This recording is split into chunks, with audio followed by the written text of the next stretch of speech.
Is there something else going on that we should know about?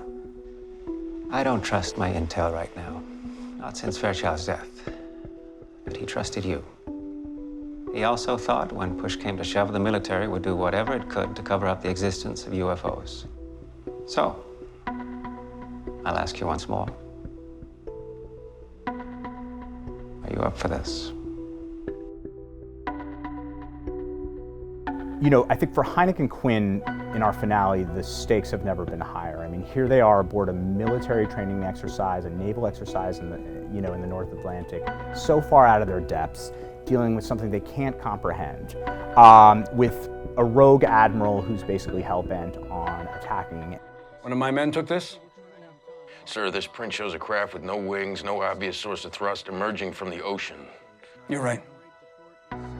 The Russians clearly have a tactical advantage here. And unless I move swiftly, there's no telling what they might do next. What? No, the Russians don't have this kind of capability. We have to take matters in our own hands now. Where are we going? How do you stop someone from making a horrible mistake? You make the choice for them. In many ways, their bond has never been stronger because they have to work together to try to figure this one out. And ultimately, this leads to Quinn making like a really sacrificial gesture of putting himself into harm's way and Hynek having to back him up to try to prevent disaster from happening. USS Wisconsin. If you can hear me, don't attack. I'm nearing the site. Don't attack. It's not a cave, it's something else. Admiral, you can't do this. I didn't do this. You did. Fire at will! Fire! Fire! Admiral, no! You're making a mistake! For your friend and colleague, who's at this point your best friend, to have pretty much disappeared, it's bigger than just mystery. Uncertainty as to look at, whether he's alive or dead or survived or whatever has happened, and it's your fault too. It's quite devastating. You need to let this go. Alan, you have to let him go. In terms of Suzie and Mimi, for so long, Suzie was essentially lying to Mimi about who she is, where her allegiances lie, what her loyalties are. And now we get the chance to turn the tables and bring Mimi in to question and interrogate Suzie.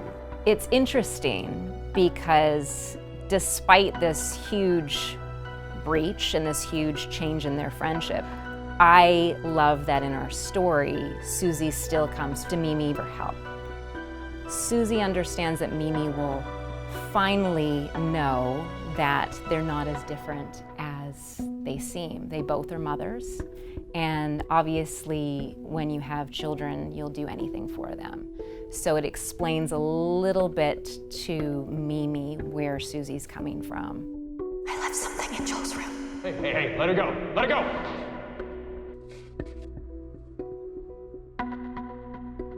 We sort of leave it up in the air about what ends up happening and where, are they okay and where we go from here. Then what happened? To the submarine? To the captain? I don't understand. How could everything down there just vanish? He found them. And now, it's time to find Quinn.